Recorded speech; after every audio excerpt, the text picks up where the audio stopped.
When I was younger, my mom stayed at home while my dad went to work. I was about 4 at the time. One morning, I was sitting in the living room alone as my mom cleaned the upstairs. Sitting on the couch in my living room, there is a clear view of the bathroom to the left. You can see directly in there. The bathroom door was wide open, and I noticed movement in there, so I looked over. As I looked, I saw the curtain open, and an older man was sitting on the edge of the tub. He got into the tub. He had clothes on, and then he turned to look at me. He didn't look menacing. However, I was still very afraid. He gave the faintest smile, and I just looked away, closing my eyes. By the time I looked back, he was gone. Years later, I told my mom about this, and she seemed uneasy. She then revealed to me that I had mentioned this old man in the house multiple times, and my persistence sent chills up her spine, apparently. She also told me about how when I was a child and in the basement while she did laundry, I turned to her, pointed in the dark corner, and bluntly asked, "Mommy, who's that old man standing right there?" She said I was so calm about it. I wasn't afraid. But my mom sure was. She scooped me up and took me back upstairs. So since I was a kid, I've had a lot of other experiences with this old man in the house. I still live in my childhood home with my father. My mother has been passed away since 2015.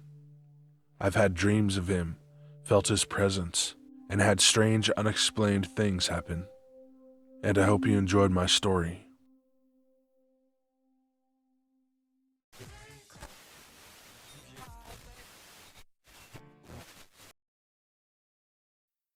This past Halloween, some friends that I regularly play with online decided to come visit, so we could all finally meet in person. We rented an Airbnb in the city and got all dressed up in our costumes and went out dancing. Everything was completely normal. Everyone was in great spirits and seemingly having a blast. So fast forward to the early hours of the morning, and I decide to break out my Ouija board. At this point, I should note that I've had paranormal experiences quite regularly my entire life.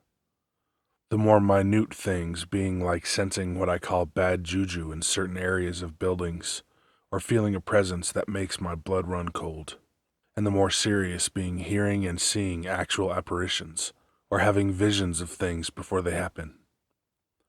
That being said, at this point I had never been able to get any sort of activity to manifest itself in a Ouija board. Not once. So fearlessly, I brought out the board. I was with my girlfriend and my friend Vanessa. Everyone else in the house was asleep. Vanessa took the reins as our guiding voice, as we all meditated around what I knew to be nothing more than a board game. We all focused on shielding ourselves with a protective spiritual bubble, while coaxing the passing spirits to communicate with us on this Halloween night. Nothing. 10 minutes pass. The planchette flicks back and forth a few times, and I silently think, that's just Vanessa or my girlfriend moving it. We ask questions, all of which receive no direct answers. About 20 minutes into this game, I mentally focus on removing my bubble shield, and call out to the void, saying nothing aloud, but challenging whomever is listening to come to me. My blood is running cold, and my eyes watering just typing this. Something came to me. I really can't describe it, but it was instantaneous. "Whoa," said the girls. They had felt it. I couldn't believe it. Their immediate reaction solidified that what I was feeling was not just my imagination, but something very real. I trembled as Vanessa said, "Is something or someone with us?" Now I know what I'm about to say might sound bizarre, but just bear with me because it's kind of hard to explain what happened next. It felt like this thing dipped a tendril or a finger into my mind, just like we might dip a toe into a bath. I instantly felt its power, and it was the most powerful energy I have ever experienced. It felt like I was tapped into an army of beings, or perhaps an entire dimension. It was unfathomable. It made me feel as if it could devour the entire universe if it so pleased. It told me its name was Abaddon. It didn't say it verbally. It was more like it wrote it out, letter by letter, inside my head. I was terrified. I felt like my body wasn't vast enough or strong enough to house this thing's pinky finger. I felt overwhelmed. "What is your name?" Vanessa asked. The cursor moved and started to spell out A, B, A, D. At this point, tears were streaming down my cheeks, and I said, "Abaddon." The girls both looked at me. "Its name is Abaddon. It told me about 5 seconds before you asked." At this point, I told the girls that we were not safe, and we implored the entity to move on from us. We said goodbye, per Ouija board etiquette, and I stumbled into the kitchen and poured myself a glass of bourbon. The girls ran in after me to see how I was. My girlfriend knows me very well, and she instantly could tell I was not all right. For one thing, I was shaking like a leaf. My chest felt heavy, and I couldn't really talk about it for some reason. "Is it still with you?" my girlfriend asked, to which I nodded my head. We immediately returned to the board and basically exorcised the entity. I immediately felt 1,000 pounds lighter and 20 degrees warmer. Eventually we got it to leave us. We were all very exhausted by this, but could barely sleep after. Everyone else in the house was awoken by this commotion and could tell something very serious had happened. My agnostic friend said she was lying in the next room praying. She had felt and heard what we were experiencing. The next day I looked up Abaddon, and this is what I found. The Hebrew term Abaddon and its Greek equivalent Apollyon appear in the Bible as both a place of destruction and an angel of the abyss. In the Hebrew Bible, Abaddon is used with reference to a bottomless pit, often appearing alongside the place Sheol, meaning the realm of the dead. Side note, the next morning, we could see the lot beside the Airbnb for the first time, since we had all arrived there at night. It was a graveyard.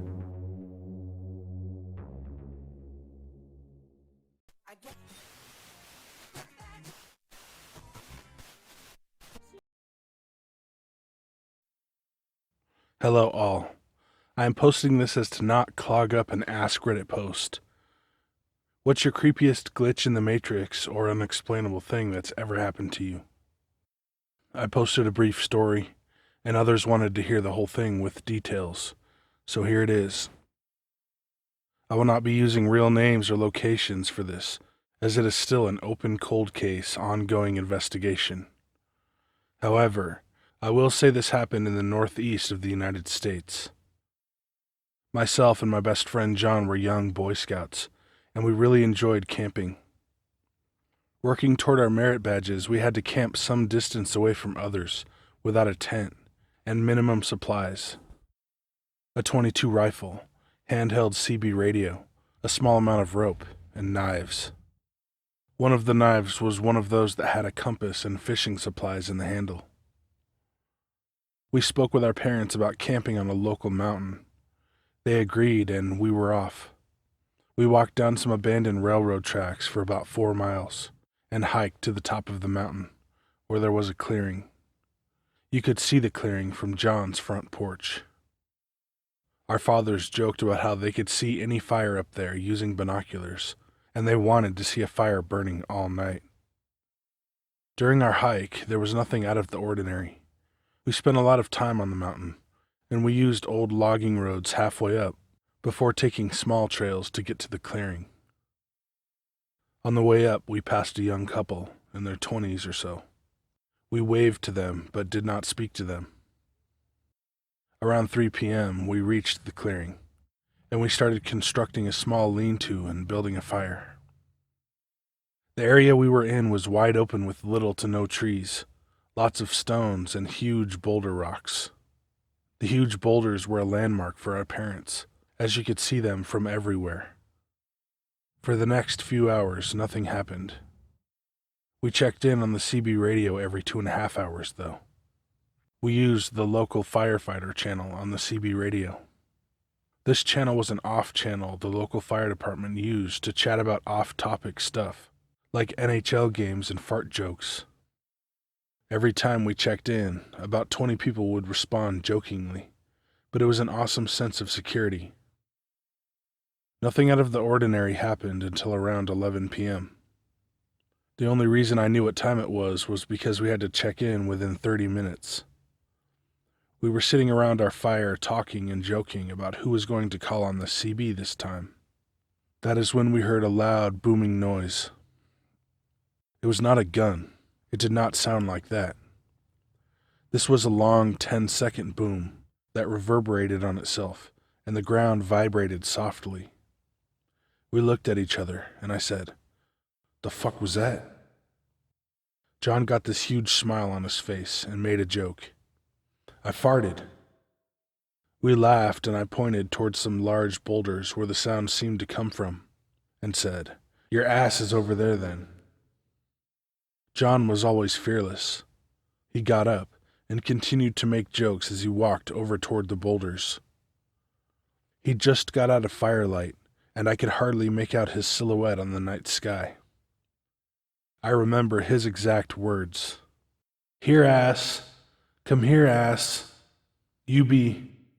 I laughed and said, "You be what?" "John, you be what?" I waited no less than 30 seconds and got up and walked toward John, just knowing he would jump out scaring the shit out of me. As I walked toward the boulder where I lost sight of him, I remember saying, "If you scare me, I'll shit on you when you fall asleep." I reached the boulder and could not find John. I yelled for him to come out. After about 5 minutes searching around and over the large boulders, I got extremely scared. I don't know why, but a sudden pain and grief fell over me. I ran back to the fire, grabbed the CB radio, and started screaming for my dad. I told him John was missing and I was scared, and that I thought something was after me.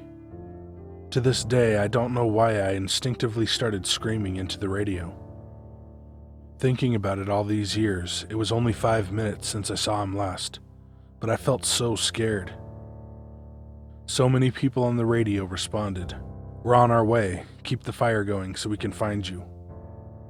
Then my father said the words that haunt me, and as I type this, bring fear and tears to my eye.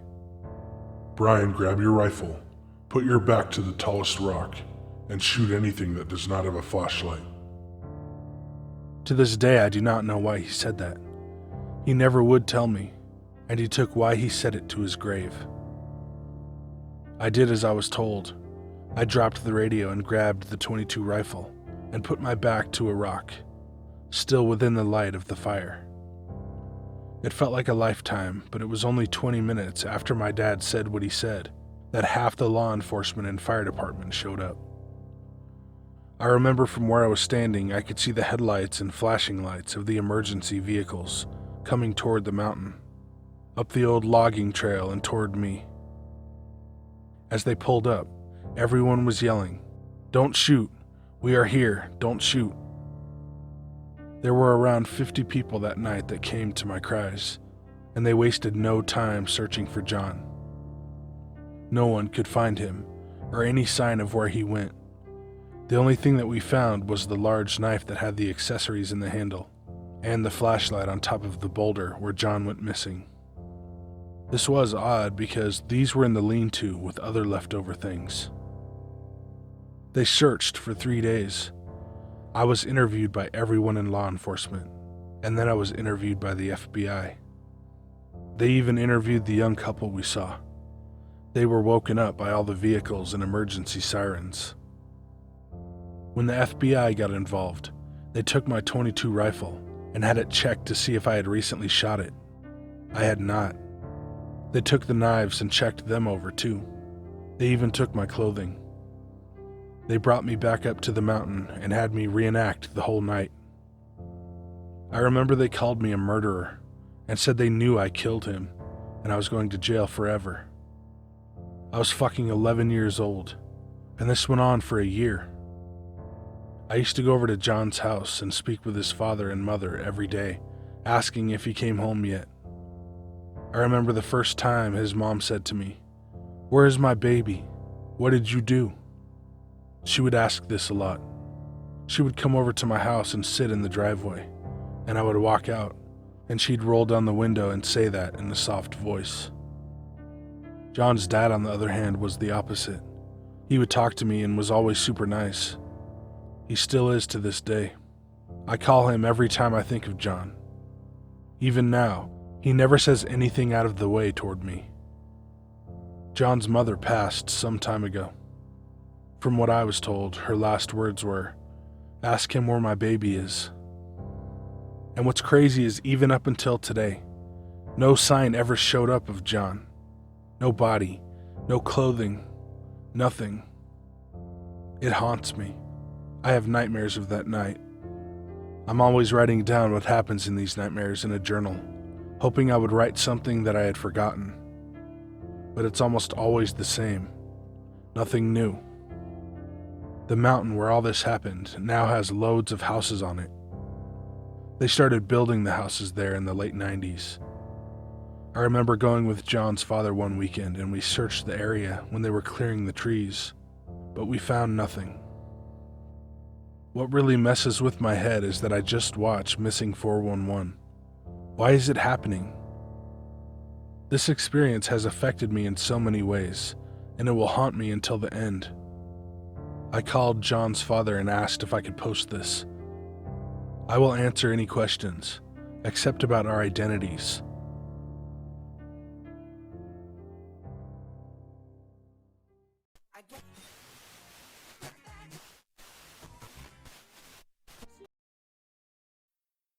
I'm a survivalist and I'm not great with technology and stuff, so bear with me. I usually go out every year with 2 other guys, but this year, I did a solo 3-day camp. Normally it's a week. We go on private land owned by my family. It's highly populated with hunters and fishermen from my family. This year I went to a new, more secluded spot. Pine trees, clear ground, and a creek running to the side of it. But I'll just get to the story. This year, when I set up camp, I felt uneasy the entire time, like I was being watched. Bobcats and coyote are abundant in my area, so naturally, there's a high chance they just check you out, or come to warn you that you're too close to their den. The first day goes by and I do some fishing.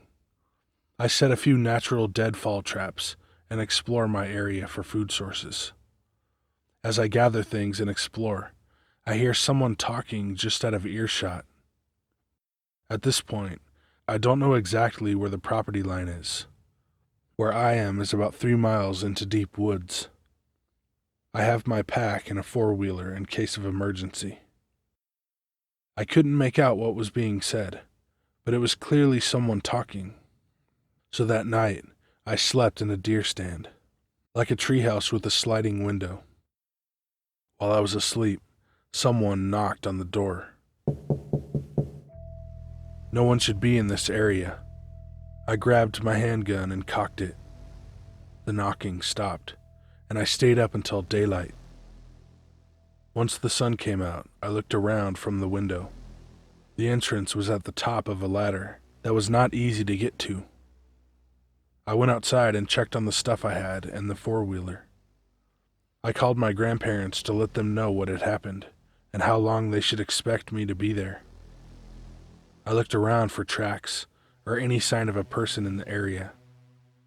I only found 1 track, and it wasn't fresh by any means.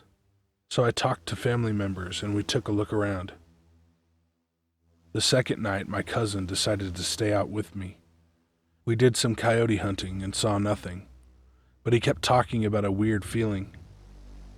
He went home in the morning, and I decided to take the 4-wheeler out and look around more.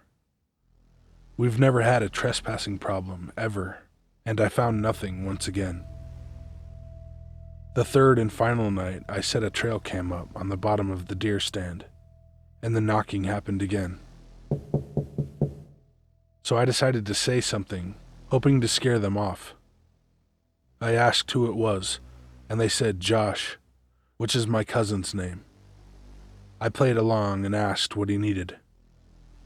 The person asked if I had any potatoes or food. I asked why he didn't just go home and eat, and the person shouted, "Let me in, you fat fuck. I know you got food and I'm hungry."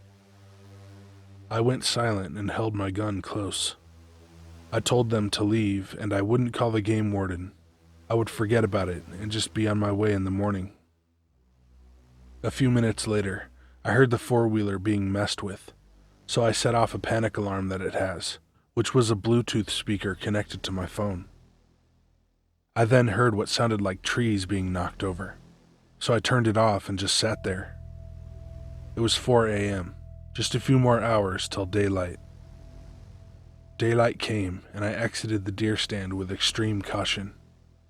There was never anything on the trail cam because the SD card had been removed. This time there were tracks, but shoeless, bare feet, and the tracks were not very deep.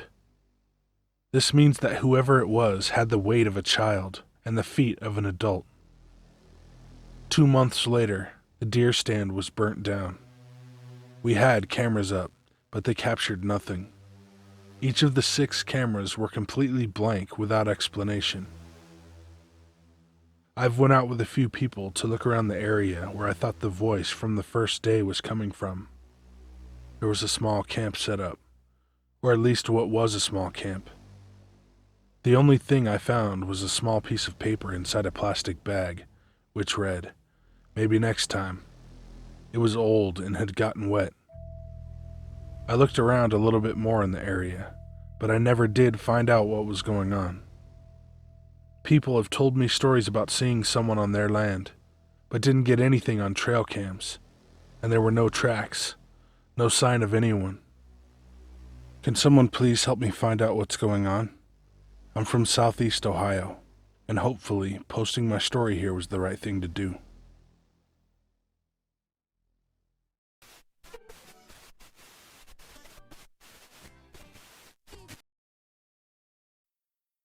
To give some context, I'm going to give you a little background on myself and my mom.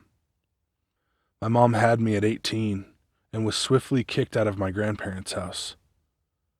After a crazy timeline of events, she finally got us a permanent place to live when I was around 7 or 8. My mom was single, young, and in nursing school, so we ended up living in a government apartment complex. It was not on a good side of town. Very, very high crime rates. But it was a place to live, so she took it. There were some strange characters that lived there, but from what I remember, it wasn't bad. We often spent time at my aunt's on the weekend, sometimes the whole weekend. One Saturday night, we were at my aunt's house, and they decided that they wanted to watch a movie my mom had on DVD back at our apartment. She loaded me up in the car, and we went to get it. It was kind of late, maybe 11 or 12, but we had been living in the apartment complex for a while and had gotten comfortable, so my mom didn't think it was a big deal. We pulled up to our apartment building, and from what I remember, everything seemed fine.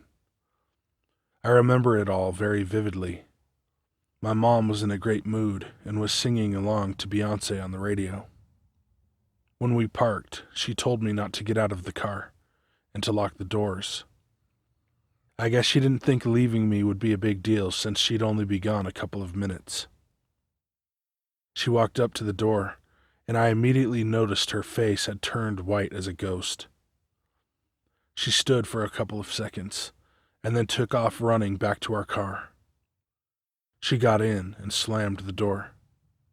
Right as she did, I heard a loud thud hit the passenger's side window. I leaned forward from the back seat to look, and there was a bloody hand coming up from the ground. My mom quickly threw the car into reverse and peeled out of there. I was so confused as to what was going on. My mom didn't have a cell phone at the time and was in a state of shock, so she drove straight back to my aunt's house. When she got there, she frantically told my aunt what had happened, and they called the police. We moved out of that apartment a few days later, and we never spoke about it. I mostly forgot about it until a few months ago, and I brought it up to her. She told me the full story, and when she did, I was shocked. The police told her everything, and now I understand why she didn't tell me. A man had attacked a woman in our complex and had attempted to rape her. She managed to get into her car and run him over, but apparently that didn't do him in.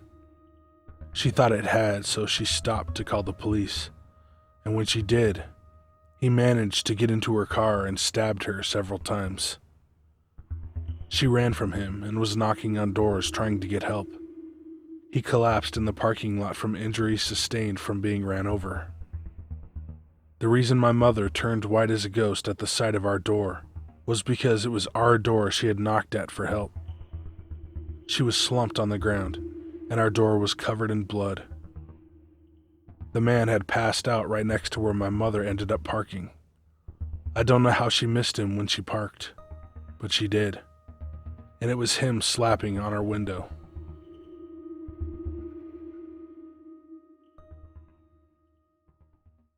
Can I do my outro? Miss, can I do my outro? Hey guys and ladies, thanks for watching. Send your story or creepypasta to the email in the description. My merch, Patreon, Instagram, Twitter, and Discord are down there too. Anything you do to help support the channel is much appreciated. Likes and up. Be good to animals, even people. So. Ja, snämar, bärksbus, hörsh.